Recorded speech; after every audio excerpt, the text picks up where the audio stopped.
د دوهم کال لومړي سمستر محصلینو ته د اناټومي مضمون اتم لیکچر وړاندې کوم. لکه څرنګه چې مونږ تیر لیکچرونو کې د فیمیل جینیټل سیستم شروع کړی و او هغه مونږ په دوه برخو تقسیم کړی و، یو انټرنل ارګان او بل ایکسټرنل ارګانونه و. نو په انټرنل ارګانونو کې څلور ارګانونه و چې له واجینا، یوټرس، اوواري او فیلیپین تیوب څخه عبارت و. ایکسټرنل کې چې کوم اعضا وي هغه موږ په تفصیل سره ولوستلې چې هغه کومې اعضا وي. تیر لیکچر مکمل په هغې باندې تدریس شو. نن راځو انټرنل جینیټل ارګان آف فیمیل. په هغې کې ویجینا ده، یوټرس ده، فیلیپین تیوب او اوواري ده.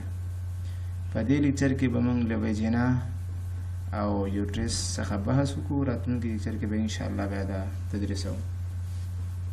لومړی راځو چې محبل یا واجینا څه شی دی. د اناټومي له نظره دا کوم ځای کې موقعیت لري. موږ به اناټومي وڅېړو. واجینا یو غشایي عضلي غشایي تیوب دی. عضلي غشایي تیوب دی چې له ولوا نه، ولوا موږ خارجي تناسلي اعضا ورته ویلو، ولوا یا ایکسټرنل جینیټل ارګان. واجینا له ولوا نه تر یوټرس پورې دې پورې څه شی لري؟ امتداد لري. یعنې دا ټول چې دی دا واجینا ده. د دې نه بهر دلته څه شی و؟ ولوا و که نه، یعنې خارجي تناسلي اعضاوې دا شاملوي. یعنې د ولوا نه شروع تر یوټرس پورې دې پورې څه شی لري؟ امتداد داسې لري. او موقعیت یې کوم چېرته دی؟ behind bladder and urethra and anterior of rectum and anal canal. څه معنا؟ د مثانې او د احلیل شاته او د ریکټوم او د انال کانال په انټیریر کې موقعیت لري. یو امتداد شو چې د کوم ځای نه شروع تر کوم ځای پورې امتداد لري، او بل موقعیت شو چې په کوم ځای کې موقعیت لري. د مثانې شاته موقعیت لري او د یعنی د مثانې او احلیل د دې شاته او د ریکټوم او انال کانال په قدام یا انټیریر کې موقعیت لري. محبل یا ویجینا دا د ویجینا شکل دی چې لیټرل ویو سره تصویر اخیستل شوی ده، په انټیریر ویو سره تصویر اخیستل شوی دی. ویجینا څلور جدارونه لري یا حز لرونکی د څلورو جدارونه دی چې دا جدارونه یو انټیریر دی، یو پوسټیریر جدار دی، دوه لیټرل دی. څلور جدارونه شو، یعنی انټیریر وال، پوسټیریر وال او لیټرل وال په دې تصویر کې موږ لیدلی شو. څلور جدارونه لرونکی دی. همدارنګه دوه نهایت لري، دوه اینډز لري. یو سوپیریر اینډ دی او بل انفیریر اینډ دی. دا سوپیریر اینډ دی یا په دې شکل کې دا سوپیریر اینډ د واجینا نه پورته بیا دا یوټرس دی یا رحم دی چې په دې باندې به تفصیل سره تدریس ورکوو. موږ اوس دا واجینا تدریسوو. دا سوپیریر اینډ دی او دا انفیریر اینډ دی او دې شکل کې هم لیدلی شو. سوپیریر اینډ او انفیریر اینډ یعنی علوي نهایت او سفلي نهایت. علوي نهایت د یوټرس د سروکس په شاوخوا کې په حلقوي شکل موقعیت لري. دا علوي نهایت شو. د یوټرس یوه برخه لري سروکس ته چې دا په خپل ځای کې موږ وایو دا د یوټرس کومه برخه ده، دا کومه برخه ده او دا کومه ده. دغې ته اوس په دې سلایډ کې موږ وایو چې دې ته سروکس وایو چې دا کومه برخه دی. نه بیا موږ په بل سلایډ کې بحث کوو. دا د یوټرس سروکس برخه ده. علوي نهایت د څه شي؟ علوي د واجینا دغه سوپیریر اینډ چې کوم دی دا د یوټرس د سروکس برخې په شاوخوا کې په حلقوي شکل دلته څنګه لري؟ موقعیت لري. او سفلي نهایت یا انفیریر اینډ چې کوم دی دا بیا د په ورجن نجونو کې یعنی باکره نجونو کې د هایمین په واسطه په نامکمل ډول بند شوی دی، لکه دلته چې څنګه موږ لیدلی شو. یعنی انفیریر اینډ په باقي رنجونو کې د هایمین په واسطه په نامکمل ډول بند شوی دی او سوپیریور اینډ دا بیا د یوټرس د سرویکس په شاوخوا کې په حلقوي شکل موقعیت لري. لکه څرنګه چې موږ یادونه وکړه چې دا 4 واله لري، یعنی 4 جدارونه لري. نو د انټیریر وال اوږدوالی چې کوم دی د انټیریر وال دی، د دې جدار اوږدوالی چې کوم دی یا د قدامي جدار اوږدوالی هغه 100 سانتي متر دی، هغه 8 سانتي متر دی. او پوسټیریر ګورې تاسو د سلایډ کې کتلی شئ د انټیریر وال دی، د دې اوږدوالی 8 سانتي متر دی او دا پوسټیریر ګور د دې ضخامت لږ یو څه زیات دی. د پوسټیریر وال اوږدوالی بیا څومره دی؟ بخښنه غواړم د دې ضخامت نه د دې اوږدوالی. د انټیریر وال اوږدوالی 8 سانتي متر او د پوسټیریر وال اوږدوالی دلته ښکاري 100 سانتي متر شو، دا 10 سانتي متر شو. انټیریر او پوسټیریر وال دغه دواړه جدارونه یا دغه انټیریر او پوسټیریر وال په عادي حالاتو کې یو بل سره په تماس کې وي، نښتي وي. د انټیریر وال د پوسټیریر سره په نارمل حالات کې دا نښتي وي، په تماس کې وي. د محبل د لومین قطرونه وایي یا لومینل ډیامیټر، چې دلته د دې لومین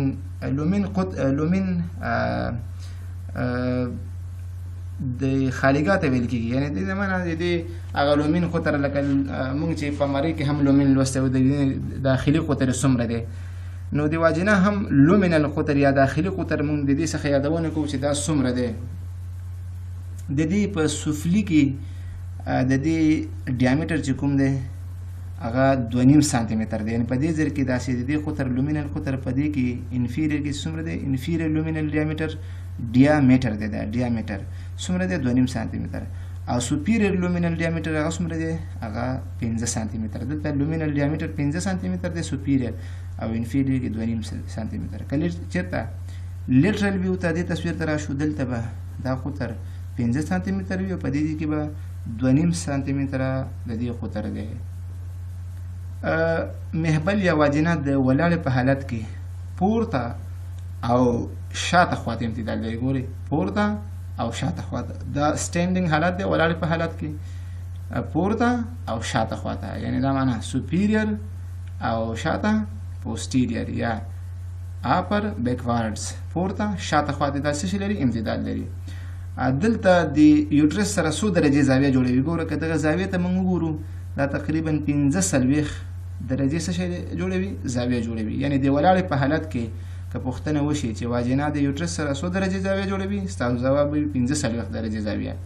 او څنګه په د ولاړې په حالت کې څنګه امتداد لري؟ پورته شاته خواته. یوټرس د واجنه څنګه لري؟ امتداد لري.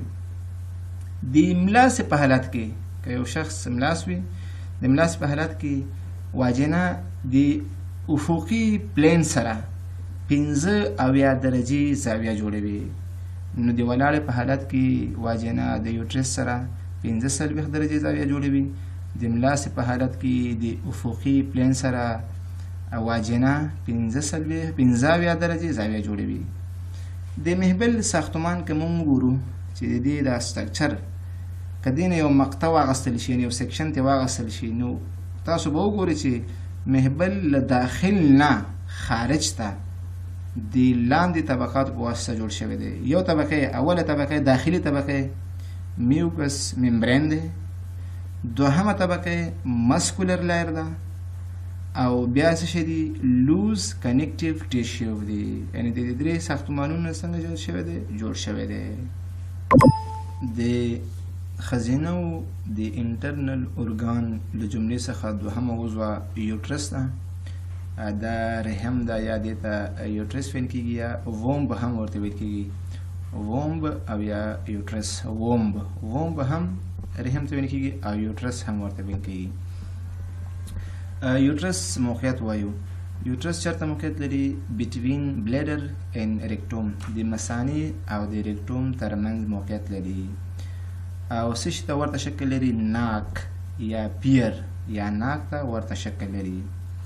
په هغه ښځو کې چې کاهلې او ماشومې نه وي راوړی، دا معنا چې ماشومان یې راوړي نه وي، ښځې کاهله وي، اډلټ وي مګر ماشوم یې راوړی نه وي، په هغوی کې د دوی اندازه څومره وي؟ 8 سانتي متر اوږدوالی لري 15 سانتي متره عرض لري، 2.5 سانتي متره ضخامت لري. داسې اوږدوالی 8 سانتي متر وي، عرض یې 15 سانتي متر وي او تکنس د دې چې کوم دی هغه 2.5 سانتي متر وي. یوټرس عموما د 3 برخو نه جوړ شوی ده. یو فنډس ده، لکه تیر سلایډ کې تاسو چې ویل چې یوټرس د کومو برخو نه جوړ شوی ده، تاسو ویل چې په راتلونکي سلایډ کې تشریح کوم، همدغه سلایډ کې اوس تاسو ته وایم چې یوټرس څو برخې لري. یو فنډس ده، باډي ده او سرویکس ده.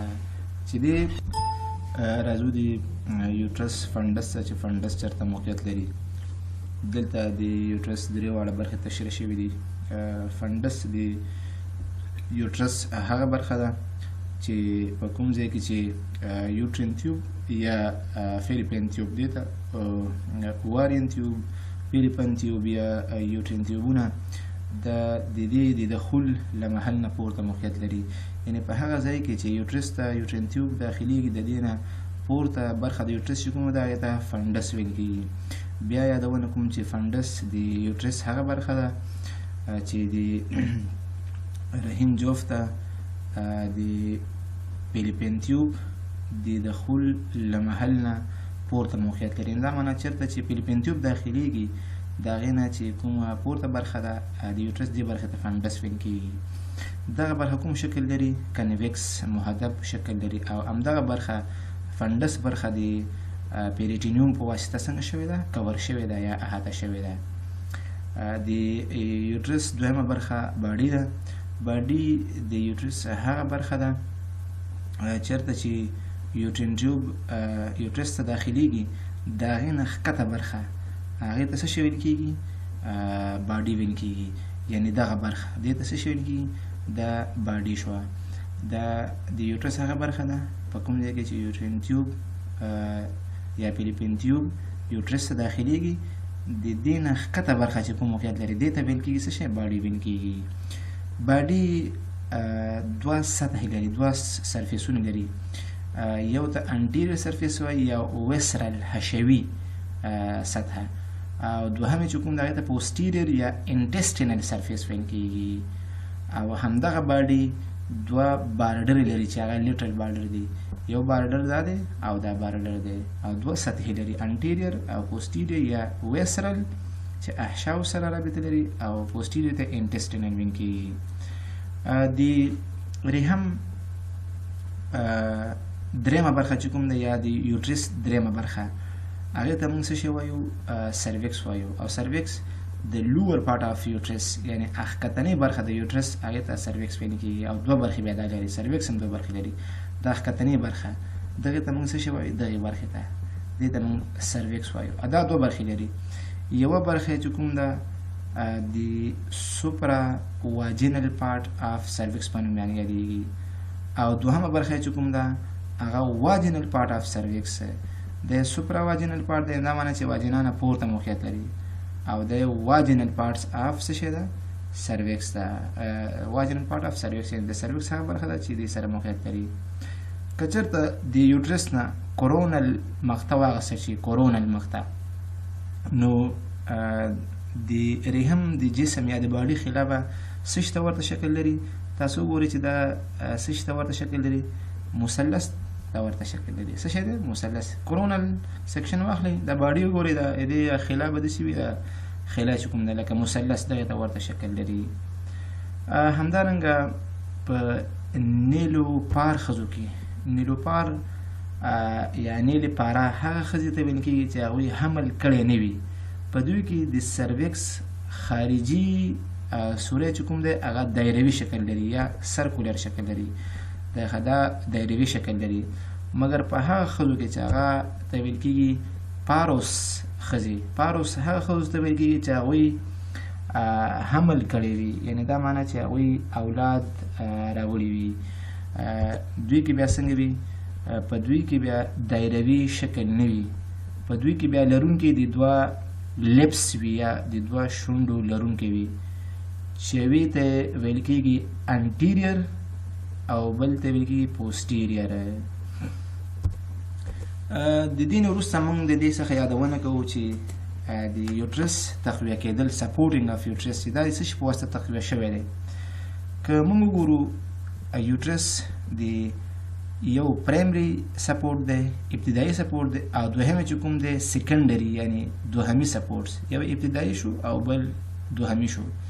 په پرایمري کې بیا یو مسکولر شو عضلات او بل فایبرو مسکولر شو. مسکولر کې دا دی پیلویک ډیافرام، د دې په واسطه پیلویک ډیافرام چې په مسکولر سیستم کې په تفصیل سره لوستل شوی چې پیلویک ډیافرام د څه شي نه جوړ شوی دی، د دې په واسطه تقویه شوی.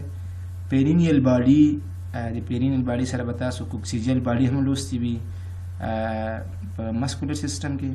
همدارنګه یوروجینیټل ډیافرام د دې په واسطه تقویه شوی دی یا سپورټ شوی دی. فایبرومسکولر ساختمانونه کوم دي؟ یوټرین اکسس، پیوبو سرویکل لیگامنت په واسطه، ترانورس سرویکل لیگامنت، یوټیرو سکرل لیگامنت، راوند لیگامنت، دا فایبرومسکولر. راځو سیکنډري سپورټ ته، یعنی دوهمي سپورټ د کومو ساختمانونو په واسطه تقویه شوی دی. یو براډ لیگامنت دی، د دې په واسطه تقویه شوی دی. براډ لیگامنت په کوم ځای کې بل موقعیت لري؟ تاسو ته ما ویلو چې لیور کې، او تاسو ته په لیور په لیکچر کې ما ویلو چې یو براډ لیگامنت په یوټرس کې هم شته دی چې هغه دوهمي سپورټ سبب کیږي. بل یوټیرو ویزیکل فولډ اف پیریټینیوم. دوهم recto vaginal fold of peritoneum، یعنی دا درې ساختمانونه د یوټرس د سیکنډري سپورټ لامل کیږي، او دا دوه ساختمانونه چې کوم دي دا د یوټرس د پرایمري سپورټ لامل کیږي. په راتلونکي لیکچر کې به ان شاء الله موږ د فیمیل جینیټل سیستم دوه نور انټرنل ارګانونه چې هغه عبارت دي له یوټرین تیوب او همداراز د اواري څخه، د دې نه به یادونه کوو، او دوه ګلینډز چې هغې ته میمري ګلینډز یا بریسټ ورته ویل کېږي، د هغې څخه به هم موږ په هغه لیکچر کې یادونه کوو.